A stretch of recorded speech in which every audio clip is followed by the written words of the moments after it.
From Jerusalem, we turn to Tel Aviv. That's where Eyewitness News reporter Josh Einiger is live for us. He just landed in Israel this morning. And Josh, you have been following along with Governor Hochul, who is seeing so much of the heartbreak and suffering there firsthand.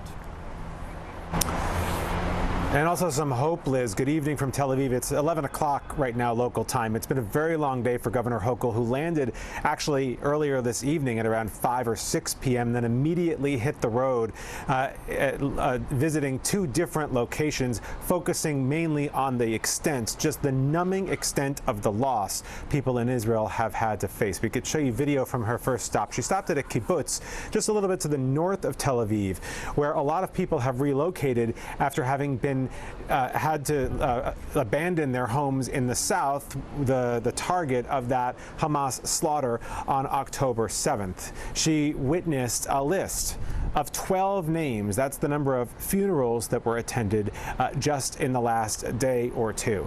Later, we saw her at a food bank. This is a place almost like a city harvest, as we know in the city, that usually works on kind of recycling food and getting it to people in need. Right now, what they've done is they've pivoted, and they are right now feeding 10,000 people a day. These are people who have had to flee their homes and have almost nothing.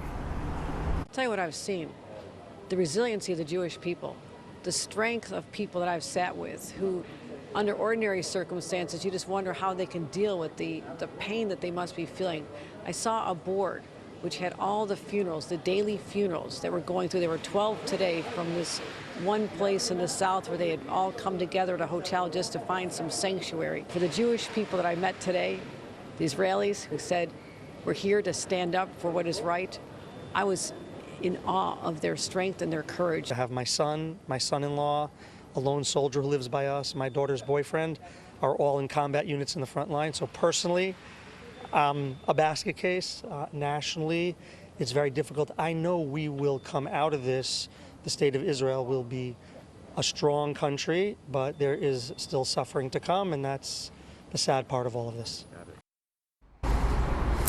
And you hear the accent. That guy is from Washington Heights, who made Aliyah. He moved here years ago to Israel and made this his home, as have so many New Yorkers. There is really such a nexus between New York and Israel that we saw firsthand on our flight last night into today.